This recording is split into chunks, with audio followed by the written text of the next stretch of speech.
Hello दोस्तों, जय हिंद। आशा करते हैं आप सभी अच्छे होंगे। तो सबसे पहले आप सभी देशवासियों को, आप सभी लोगों को रक्षाबंधन की बहुत-बहुत शुभकामनाएँ। तो चलिए, इससे पहले हम लोगों ने 2 लेक्चर कंप्लीट कर लिया था। ये एससीईआरटी साइंस चैप्टर 3 है, ऊष्मा। ये इस चैप्टर का नाम है ऊष्मा। तो सबसे पहले हम लोग समझते हैं ऊष्मा क्या होता है। ऊष्मा एक ऊर्जा का रूप होता है दोस्तों। ये ताप के कारण होता है।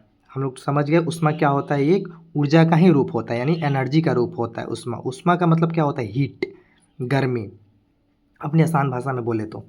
तो चलिए, इस इम्पोर्टेंट चैप्टर को हम लोग देखते हैं और स्टार्ट करते हैं। सबसे पहले हम लोग को यहाँ पे एक पढ़ना होगा तापमापन। ताप मापना यानी कि टेम्परेचर को हम लोग जो मापते हैं उसके बारे में हम लोग पढ़ना होगा। तो देखिए, यहाँ पे एक चीज़ लिखा हुआ है, किसी वस्तु की गर्मी की विश्वसनीय माप उसके तापमान से की जाती है। तापमान मापने के लिए उपयोग की जाने वाली यंत्र तापमापी यानी थर्मामीटर कहते हैं। तो हम लोगों ने तो अपने डेली लाइफ के यूज़ में कभी ना कभी थर्मामीटर तो देखे ही होंगे। जब भी हमारे घर में किसी को फीवर होता है, किसी को मतलब बॉडी गर्म लगता है, हम लोग तो क्या करते हैं, थर्मामीटर लगा के और फिर चेक कर लेते हैं कि उनका बॉडी का टेम्परेचर क्या है। तो उसी को, जिस यंत्र के द्वारा हम लोग बॉडी टेम्परेचर नापते हैं, उसी को बोलते हैं तापमापी, या फिर उसको बोलते हैं इंग्लिश में थर्मामीटर। तो इस यंत्र का नाम है थर्मामीटर। तो यहाँ से क्वेश्चन बन सकता है कि बॉडी के टेम्परेचर मापने वाले यंत्र को क्या कहते हैं? तो थर्मामीटर।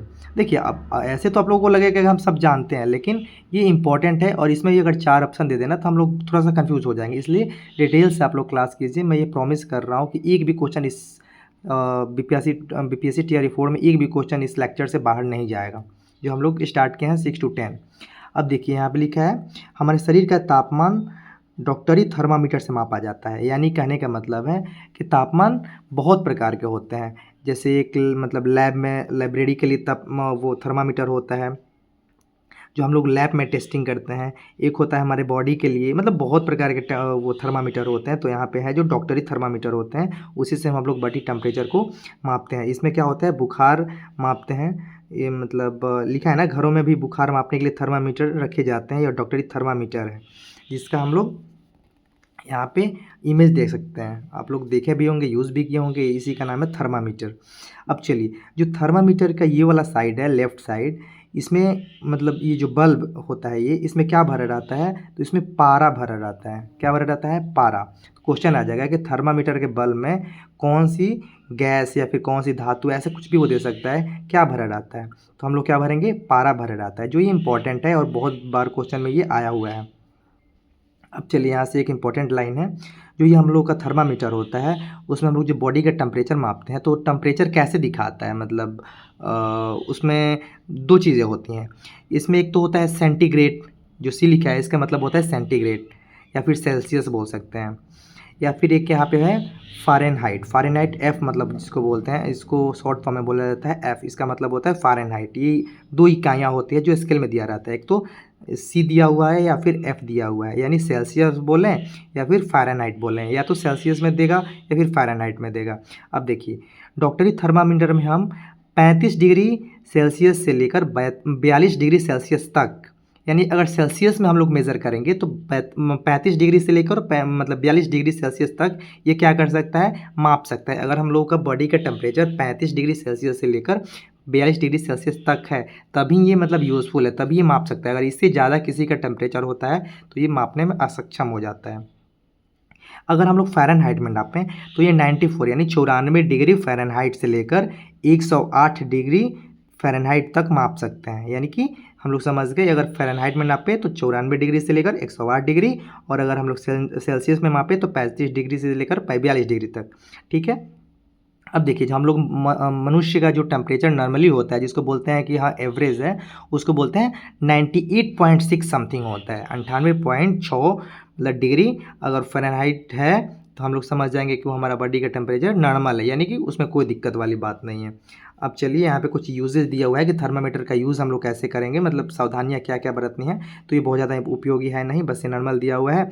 इसको अच्छे से धोना है पहले, फिर केस नली से देखना है, या फिर मतलब बहुत ज़्यादा इंपॉर्टेंट नहीं है हम लोगों को। चलिए, अब आगे चलते हैं हम। और जो जो हम लोगों ने ये हाईलाइट किया है उसका सारा नोट्स आप लोगों को टेलीग्राम पर मिल जाएगा, आप लोग ज्वाइन कर लीजिए। अब देखिए, यहाँ पे एक इंपॉर्टेंट बात लिखा हुआ है। लिखा हुआ है मानव शरीर का सामान्य तापमान। हमने बताया जो नॉर्मल टेम्परेचर होता है वो सब किसी का होता है, इससे ना किसी का कम हो सकता है और ना ही इससे ज़्यादा होता है।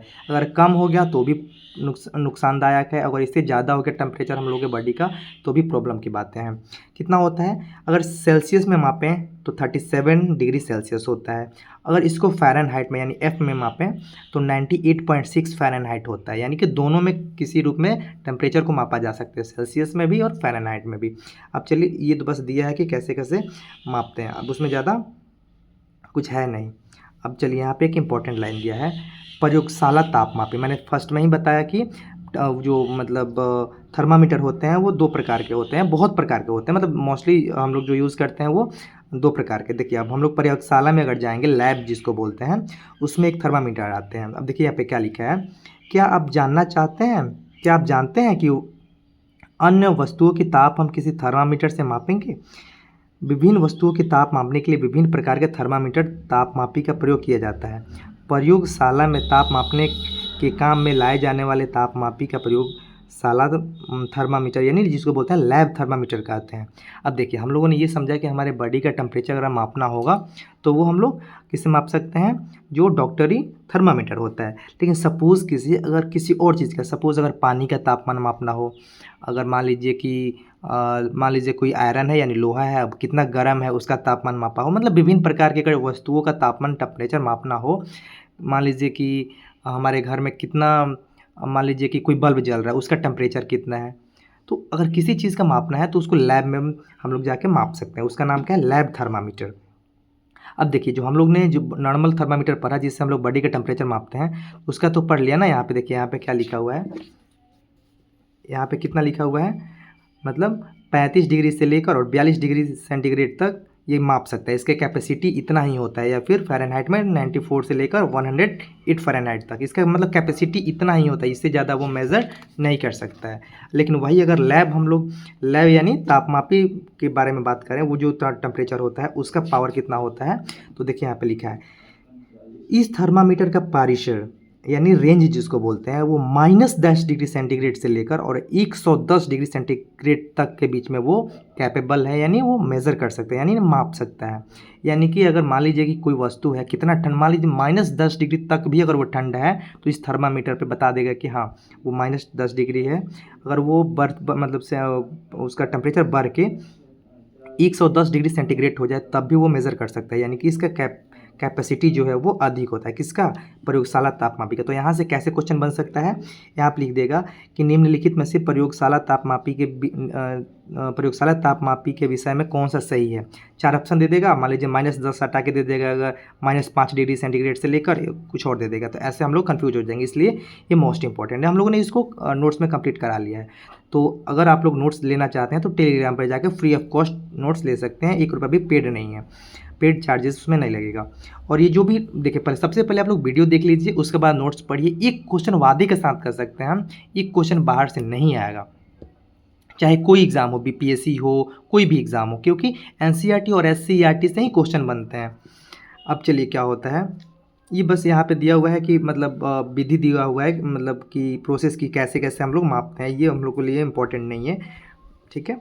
चलिए अब आगे आ जाइए। अब यहाँ पे है देखिए, अब ये मोस्ट इम्पॉर्टेंट लाइन है, यहाँ पे लिखा है स्मरण कीजिए यानी कि याद कीजिए कि थर्मामीटर का पठन मुंह से बाहर निकल कर देखते हैं। क्या तब आपके प्रयोगशाला तापमापी का प्रयोग शरीर का ताप मापने के लिए कर सकते हैं। अब देखिए जो थर्मामीटर 2 प्रकार के होते हैं, एक तो नॉर्मल होता है जिससे हम लोग बॉडी टेम्परेचर मापते हैं, और एक जो प्रयोगशाला वाला होता है। अब मान लीजिए पानी का हम लोग तापमान मापना है कि कितना टेम्परेचर है, तो हम लोग पानी में क्या करेंगे, वो लैब वाले थर्मामीटर को अंदर डालेंगे और फिर वो डाल के और चेक कर लेंगे। लेकिन उसमें क्या होता है ना कि हम लोग निकालते नहीं हैं पानी से, पानी में रख के ही तभी हम लोग देखते हैं कि कितना टेम्परेचर है। लेकिन जो ये नॉर्मल हम लोग बुखार नापने वाला यानी फीवर नापने वाला टेम्परेचर ये थर्मामीटर होता है, उसमें मुख से लगाते हैं या फिर अपने आर्म में यानी बाजू के अंदर लगाते हैं, फिर 2-4 मिनट के बाद निकाल के फिर देखते हैं कि उसका कितना टेम्परेचर है। तो ये हम लोग बाहर निकाल के यानी मुख से बाहर निकाल के तब इसका टेम्परेचर मापा जाता है, और जो पानी में या फिर आयरन का या फिर और किसी चीज़ का टेम्परेचर जो लैब मापी थर्मामीटर होता है उसको उसी में छोड़ के यानी तब देखा। जैसे पानी को मापना है तो पानी के अंदर हम लोग क्या करेंगे, थर्मामीटर को माप देंगे, फिर उसी को देखेंगे कितना टेम्परेचर है। तो इसमें ये अंतर बताया गया है। अब देखिए, डॉक्टरी थर्मामीटर को मुंह से बाहर निकालने पर तल तुरंत नीचे क्यों नहीं चला जाता। यानी जब हम लोग क्या करते हैं कि मान लीजिए थर्मामीटर मुंह से निकाल दिए तो उसका जो टेम्परेचर मतलब नीचे क्यों नहीं चला जाता है, वहाँ पे जितना टेम्परेचर एग्जैक्ट हम लोग को मापा है वो उतना पे क्यों दिखाता है, ये बोल रहा है। डॉक्टरी थर्मामीटर में बल्ब के आगे ऊपर विभंग को देखिए। विभंग का मतलब क्या होता है, ये जो हम लोग को टेम्परेचर दिखाता है ना उसी को विभंग बोलते हैं। ये पारे को आप भी नीचे गिरने से रोकता है, यानी कि विभंग जो होता है वो पारे को क्या करता है, नीचे आने से रोकता है। तो यहाँ से एक क्वेश्चन बन सकता है कि पारे को नीचे आने से यानी लुढ़कने से कौन रोकता है, तो विभंग, यानी जिसको किंक बोलते हैं इंग्लिश में या फिर हिंदी में विभंग बोलते हैं। चलिए यही इंपॉर्टेंट था, अब आगे आ जाइए। अब यहाँ पे विभिन्न परियोजना के लिए विभिन्न तापमापी का प्रयोग करते हैं। मौसम विभाग द्वारा न्यूनतम तथा अधिकतम ताप मापने वाली तापमापी का प्रयोग किया जाता है। हम लोगों ने देखा है जैसे फायदोमीटर होता है, मतलब दूध मापने के लिए लैक्टोमीटर होता है। सर बहुत सारे तापमापी हैं जो अलग अलग कामों के लिए होता है, बस ये बताया गया है। चलिए आगे आ जाइए। यहाँ पे लिखा है इंपॉर्टेंट पॉइंट है। इस प्रकार आप समझ सकते हैं कि दोनों स्थिति में ऊष्मा जो होता है यानी हीट जो होता है गर्म वस्तु से ठंडी वस्तु की ओर प्रवाहित होता है। वास्तव में ऊष्मा सदैव गर्म वस्तु से ठंडी वस्तु की ओर प्रवाहित होती है।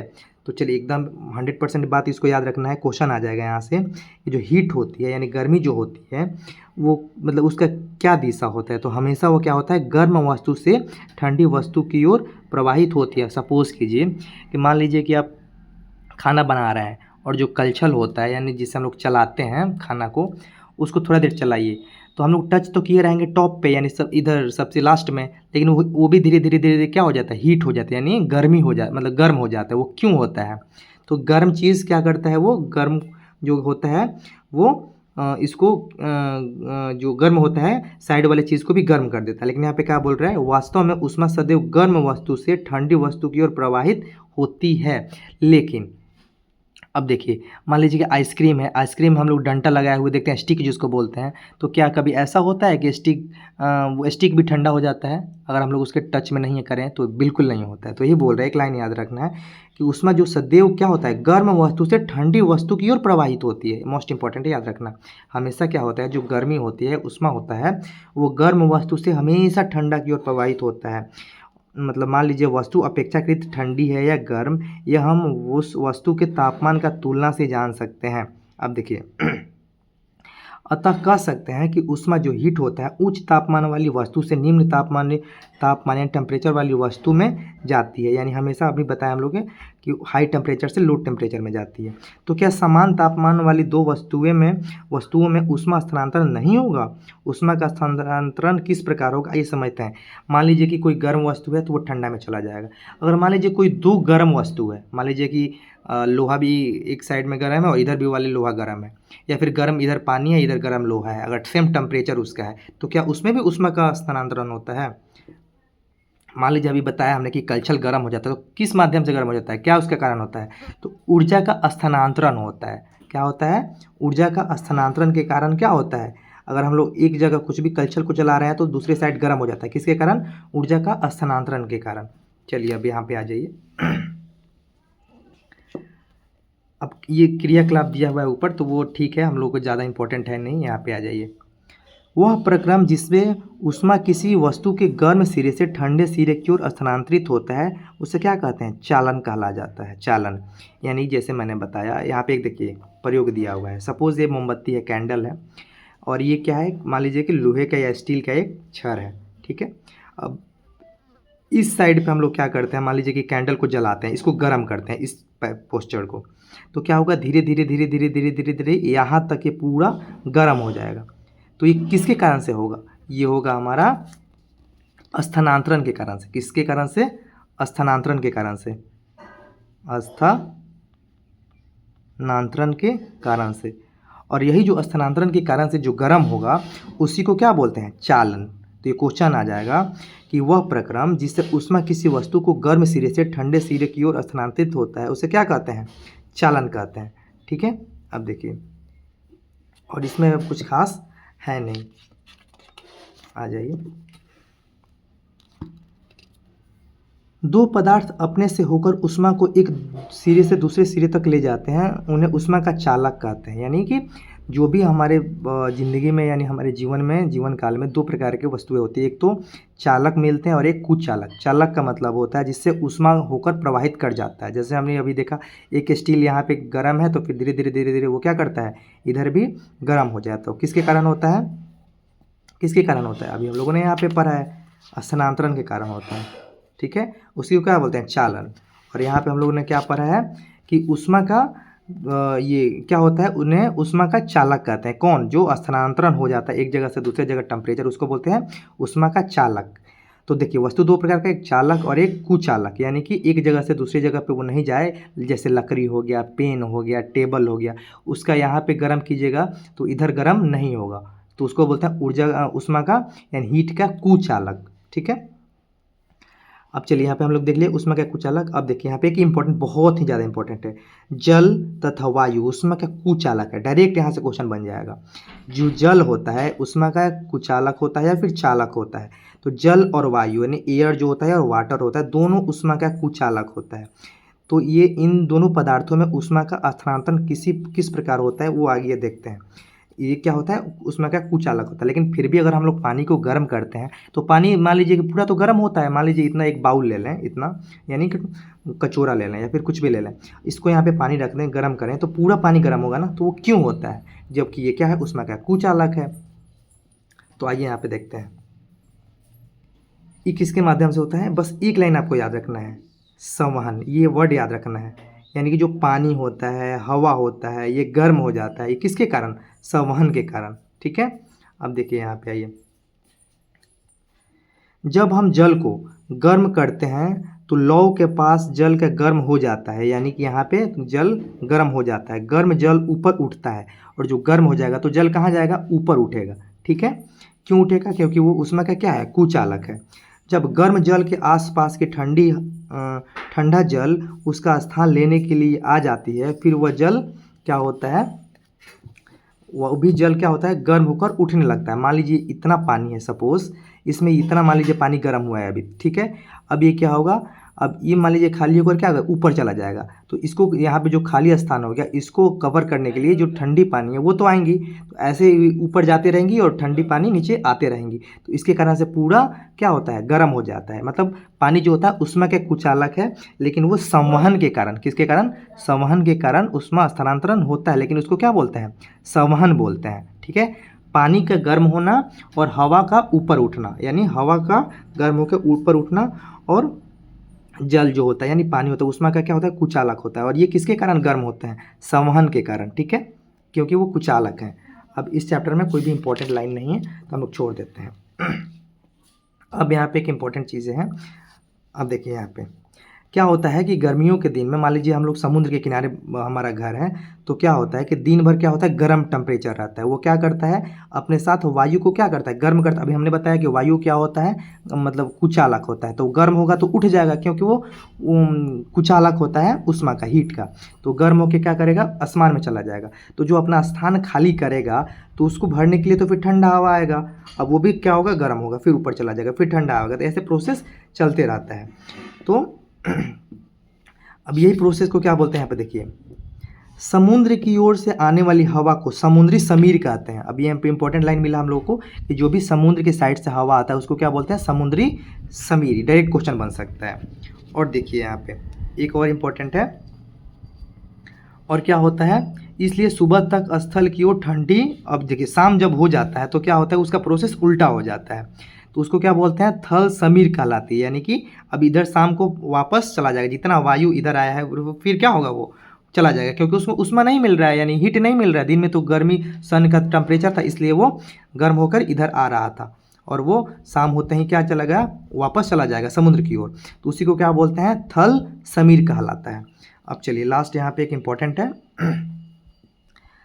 यहाँ पे देखिए, देखिए जो सन होता है वहाँ से टेम्परेचर जो आता है पृथ्वी पे, तो उसके बीच जो होता है निर्वात होता है। निर्वात मतलब जहाँ पे हवा नहीं होता है, वैक्यूम जिसको बोलते हैं, जहाँ पे हवा नहीं होता है उसको बोलते हैं निर्वात। तो क्या होता है, अधिकतम भाग क्या होता है, सन और पृथ्वी के बीच में निर्वात होता है। वायु ऊष्मा विरोधी है, मैंने बताया अभी, ऊष्मा का कुचालक है। अतः सूर्य से पृथ्वी तक ऊष्मा आने का एक अन्य प्रक्रम विकिरण है, यानी कि रेडिएशन जिसको बोलते हैं इंग्लिश में। क्वेश्चन आ जाए कि सूर्य से पृथ्वी तक जो ऊष्मा आता है वो किसके कारण आता है, तो विकिरण के कारण आता है, यानी रेडिएशन के कारण आता है। विकिरण द्वारा ऊष्मा स्थानांतरण के लिए किसी माध्यम की आवश्यकता नहीं होती, यानी कि जो सन का मतलब प्रकाश आता है पृथ्वी पर वो किसके कारण आता है, रेडिएशन यानी विकिरण के कारण आता है। डायरेक्ट क्वेश्चन यहाँ से ऐसे बनेगा कि जो सूर्य होता है उसका मतलब ऊष्मा जो हीट होता है वो पृथ्वी तक आता है किसके कारण, किसके माध्यम से, तो विकिरण के माध्यम से।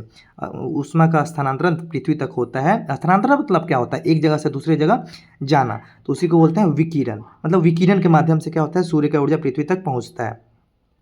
तो हम लोगों ने क्या देखा, हम लोगों को तीन चीज़ देखा हम लोगों ने।